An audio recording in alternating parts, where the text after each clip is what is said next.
आज की जो कहानी मैं आप लोग को सुनाने और बताने जा रहा हूँ, आज की कहानी बदले की कहानी है। यहाँ पे एक पिता बदला लेने के लिए अपनी ही बेटी को मोहरा बनाता है और अपनी ही बेटी को सिखाता है और बेटी भी तैयार हो जाती है। वो भी कोई ऐसा वैसा जुर्म करने के लिए नहीं। अगर इस जुर्म में अगर एक सबूत नहीं मिला होता तो शायद 3 निर्दोष को सजा हो जाती और उनकी ज़िंदगी खराब हो जाती। लेकिन पुलिस बहुत अच्छे से काम करती है और जो असली मुजरिम होते हैं, जो असली आरोपी होते हैं, उनको गिरफ्तार करती है और इस कहानी का भंडा फोड़ती है। इसमें जो बाप और बेटी मिलकर जो साजिश रचे होते हैं वो पूरी कहानी सामने आ जाती है। तो चलिए उनकी पूरी घटना को आप लोग को इस कहानी के माध्यम से बताएंगे और सोचने और समझने की कोशिश करेंगे। क्या एक बाप क्या ऐसा चीज़ आ गया जिसके बदला लेने के लिए अपनी बेटी को ही अपने प्लान में शामिल कर लेता है और उसके लिए बदला लेने के लिए निकल जाता है और फंसाने की पूरा प्लानिंग कर लिया रहता है, लेकिन पुलिस उन लोगों को पकड़ लेती है। चलिए घटना को शुरू करते हैं। तो नमस्ते, आदाब, सत श्री अकाल। आज की जो सच्ची घटना मैं आप लोग को सुनाने और बताने जा रहा हूँ, ये घटना कहानी दिल्ली से शुरू होती है। 26 अक्टूबर 2025 की दिल्ली में एक लड़की रहा करती थी जो Rani Bai Laxmibai college secondary school में पढ़ा करती थी। रानी लक्ष्मीबाई कॉलेज में पढ़ा करती थी। संडे को एक्स्ट्रा क्लास करने के लिए वो अपने स्कूल की तरफ जा रही होती है। 10:30 या 11 बजे का टाइम हो रहा होता है। तभी सुनसान रोड पे कुछ लोग बाइक से आते हैं जिन पर 3 लड़के सवार रहते हैं और बाइक पे आने के बाद उस लड़की के मुंह पे एसिड फेंकते हैं, यानी कि तेजाब फेंकते हैं। लड़की मुंह बचने के लिए एक जो हाथ में बैग ली रहती है, बैग को आगे कर देती है। चेहरा तो बच जाता है लेकिन दोनों हाथ जल जाते हैं। अब वो लड़की चीखने चिल्लाने लगती है, लड़के वहाँ से भाग जाते हैं। तभी वहाँ पे कुछ लोग रहते हैं, लड़की को देखते हैं। देखने के बाद उस लड़की को उठाते हैं और उठाने के बाद लड़की को हॉस्पिटल लेके जाते हैं। हॉस्पिटल लेके जाने के बाद फिर वहाँ से जो एक डॉक्टर होते हैं उस लड़की को वहाँ से रेफर कर देते हैं। फिर वो राम मनोहर लोहिया हॉस्पिटल में चली जाती है। जैसे लड़की वहाँ पर जाती है, पुलिस को भी इतला कर दिया जाता है, भाई एक एसिड का मामला है और एसिड का मामला सबसे संगीन जुर्म माना जाता है। अगर इस जुर्म में कोई आरोपी पकड़ा जाता है तो 10 साल की उसको सज़ा होगी मिनिमम, और या तो उम्र कैद की सज़ा हो जाएगी। अब दिल्ली ऐसे शहरों में हुआ रहता है, राजधानी में। और फिर पुलिस आती है। पुलिस आने के बाद उस लड़की से पूछताछ करती है। तो लड़की की ट्रीटमेंट चल रही होती है तो पुलिस आती है उस जगह पे जहाँ पे लड़की को वहाँ से लोग हॉस्पिटल लेके गए रहते हैं। अब लड़की से वहाँ पे अगल बगल में देखा जाता है तो कोई भी सीसीटीवी कैमरा नज़र नहीं आता है और बहुत से लोगों से पूछा भी जाता है तो पुलिस को कुछ भी सबूत नहीं मिलता है। उसके बाद पुलिस अब उठती है। उठने के बाद जाती है। लड़की थोड़ा सा टाइम बीतने के बाद लड़की थोड़ा बात करने के लायक होती है, क्योंकि लड़की का चेहरा नहीं जला रहता है, बस हाथ ही झुलस गए रहते हैं। उसके बाद लड़की से पूछताछ करती है पुलिस। कहती है, ये बताओ जो तुम पे एसिड फेंके थे, तेजाब फेंके थे, और ये कहाँ का मामला था, तुम कहाँ से कहाँ जा रही होती? वो बता रही थी मैं घर से कॉलेज जा रही थी और उसी टाइम वहाँ पे वो लड़के आते हैं और मेरे ऊपर तेजाब फेंकते हैं। मैं चेहरा बचाने के लिए अपना हाथ आगे करती हूँ, मेरे हाथ जल जाते हैं, झुलस जाते हैं। उसके बाद पुलिस वाले कहते हैं, क्या तुम उन लड़कों को जानती हो जिन्होंने तुम्हारे ऊपर एसिड फेंका था? तब वो लड़की कहती है कि हाँ जानती हूँ। उसमें से एक लड़का जितेंद्र नाम का है जो कई दिनों से मेरा पीछा किया करता था और उसके लिए मैंने उसको समझाई भी थी, झगड़ा भी हुआ था और वही आया था। और उसके साथ में और 2 लोग थे जिसका नाम ईशान था, अरमान थे। 3 लोग थे जो फेंक के यहाँ से चले गए। अब पुलिस को नाम मिल जाता है। पुलिस को अब क्या टेंशन नहीं था, पुलिस सोचती है चलो मैं केस सॉल्व कर दिया। अब पुलिस तुरंत जितेंद्र का नंबर कहीं से निकालती है। जितेंद्र का पता भी चलता है कि उसका घर कहाँ पे है और ईशान और अरमान का। पुलिस उस नंबर पे फ़ोन करती है। जितेंद्र फ़ोन उठाता है। फ़ोन उठाने के बाद पुलिस कहती है कि आपको पुलिस स्टेशन यहाँ पे आना पड़ेगा, आपसे पूछताछ करना है। तब तक ये मामला पेपर में आया नहीं रहता, न्यूज़ में उतना चल नहीं रहता होता, क्योंकि कुछ घंटे बीते रहते हैं। जितेंद्र कहता है कि मैं डायरेक्ट पुलिस स्टेशन आ जाऊँगा और आने के बाद जो भी आप चाहे लोग पूछ सकते हैं। जितेंद्र पुलिस स्टेशन आता है। पुलिस स्टेशन आने के बाद जब जितेंद्र से पुलिस कहती है कि एक लड़की पे एसिड फेंका गया है और फेंकने वाले तुम हो, लड़की तुम्हारा नाम बता रही है, तो जितेंद्र चौंक जाता है और जितेंद्र कहता है कि जब एक घटना हुआ था तो मैं यहाँ पे था ही नहीं। आप लोग चाहे तो मैं जहाँ पे था, जहाँ पे गया था, आया था, वहाँ पे भी सीसीटीवी कैमरा है, आप लोग लोकेशन पता कर सकते हैं। तो पुलिस जब उस नंबर का लोकेशन पता करती है तो पता चलता है सच में यहाँ पे नहीं है। लेकिन कई बार आरोपी लोग क्या करते हैं, मोबाइल दूसरी जगह में रख देते हैं और वो लोग खुद कहीं और पे आके जुर्म को अंजाम देते हैं। लेकिन पुलिस वहाँ पे भी जाके देखती है सीसीटीवी कैमरे जहाँ पे लगे रहते हैं, जहाँ पे ये जितेंद्र गया रहता है, तो सही में वहीं के दिखा रहा था, यानी कि जितेंद्र का हाथ इसमें नहीं रहता। अब दूसरा ईशान और अरमान बच जाते हैं, पुलिस उनको फ़ोन करती है, वो लोग भी फ़ोन उठा लेते हैं।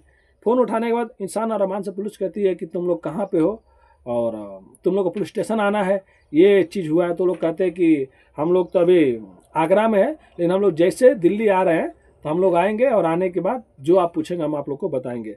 ईशान और अरमान भी वहाँ पे आते हैं। आने के बाद जब उनसे भी पूछताछ होता है तो वो लोग भी यही कहानी सुनाते हैं कि हम लोग वहाँ पे नहीं थे, आप चाहें तो लोकेशन जो भी चीज़ें आप लोग पता कर सकते हैं, हम लोग उस टाइम दिल्ली में थे ही नहीं।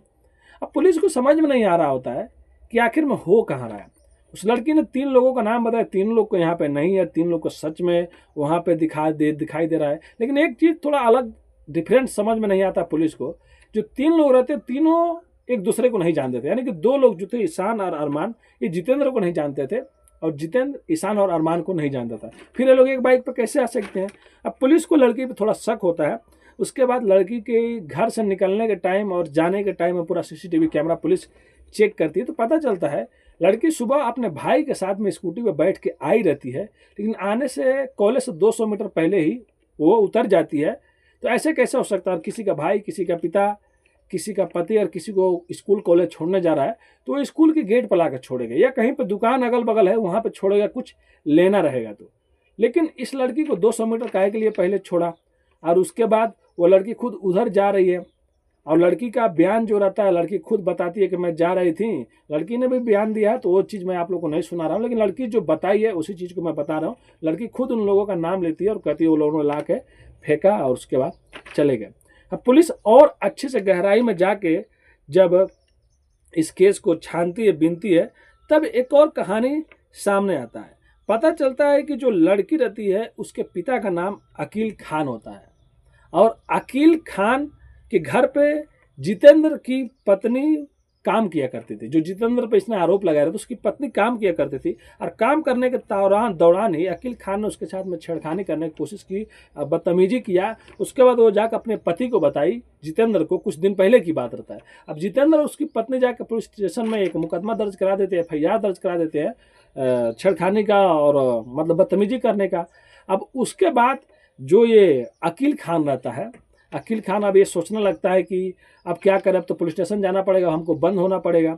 उसके बाद वो उन लोगों के घर में किसी न किसी चीज़ से पहुंचाया करता था, किसी न किसी के माध्यम से कि बोल दो केस वापस ले ले। फिर वो लोग केस वापस नहीं ले रहे थे।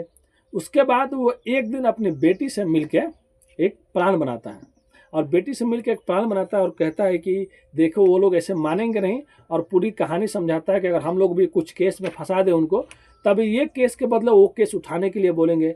बेटी भी तैयार हो जाती है। लेकिन बाद में इन लोग को एक और दो दुश्मन याद आ जाते हैं जिसका नाम अरमान और ईशान रहता है। वो लोग को भी लगभग 2018 में उनकी जो माँ होती हैं, उनके माँ के ऊपर अकील खान ने एसिड से हमला कराया था और उसके बाद वहाँ पे भी कुछ केस चल रहे होते हैं, वो भी केस कोर्ट में चल रहे होते हैं। अब ये अकील खान सोचता है कि अब क्यों नहीं, जब एक को फंसाया जा रहा है तो उन दोनों को भी फंसा दिया जाए।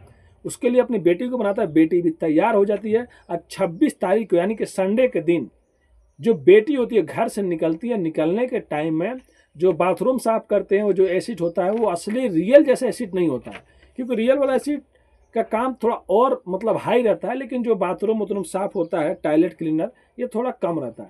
अब वो अपने लेके बैग में निकलती है, उसका भाई लेके जाता है। भाई लेके जाने के बाद 200 मीटर पहले छोड़ देता है। लोग पहले रैंकिंग किए रहते हैं और वो उस जगह पे जाती है जहाँ पे कोई कैमरा नहीं रहता है। और वहाँ पर जाने के बाद अपने हाथ से अपने हाथ पे मतलब गिरा लेती है, झुलस जाता है, हाथ जल जाता है, बोतल फेंक देती है और चीखने चिल्लाने लगती है।